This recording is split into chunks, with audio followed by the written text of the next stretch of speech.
this is a coin of Trajan minted at Alexandria in Egypt. So this is a provincial coin of Trajan, and then you have on the reverse figure driving a quadriga of elephants. Yeah, I was going to say these are elephants. That's right. And so this would have been minted between 98 and 117 AD. The denomination is called a dram, and this is just a large, even though it doesn't sound like, we've talked about the silver drams of the Greek period, but in here, these are actual bronze coins that are fairly large. You can see my hand behind it. Pretty big. It's about the size of a quarter, right? No, much bigger, much bigger, more like $50. Okay. So, but if you look just to the right, you can see, so I bought this coin out of Israel, and I bought it from a Israeli dealer who actually is one of the best cleaners in the world for ancient coins. And he's been cleaning ancient coins for 40 years. And if you look, that's the reverse of the coin before it was cleaned. And so you can see it was completely encrusted with sediment from the earth, and he spent a lot of time cleaning this mechanically to get rid of all the incrustation and to bring out the details. It is amazing the job that he did on this. He did. So what's even more interesting about this, Mike, so I sold this to a dealer who then submitted it to NGC, and if you go to the next slide, they said not genuine.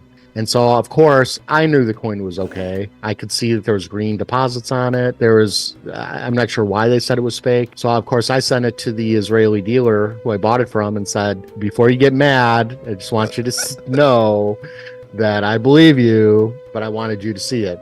He kept his photo from when he cleaned it. So if you go back to the first slide, so there's the coin. It's obviously ancient. It's obviously, I mean, it's not like somebody would make a fake coin and then add thousands of years of sediment to it. Well, the turnaround time on that's kind of long. Right. And, I sold the coin for like $450. It wasn't a big deal. I gave back the money immediately, no problem. But it's obviously the coin is real.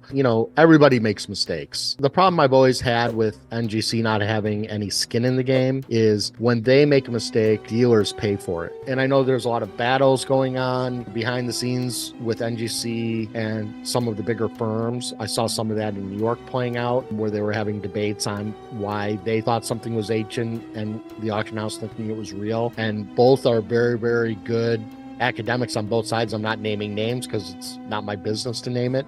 But my point is that ancient coins have always been there for the market and the industry to bet as a whole.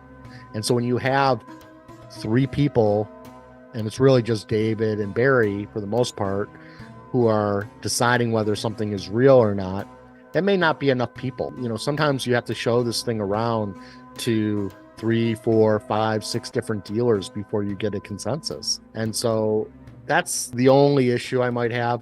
I know sometimes they will show coins to other people that they're not sure about, but that might be happening less and less as their confidence grows and what they think they know over other people. That might be the case. But I think that's always been the problem with authentication, is that it's better to do it as a group, as an industry, and less of single people or single companies doing it.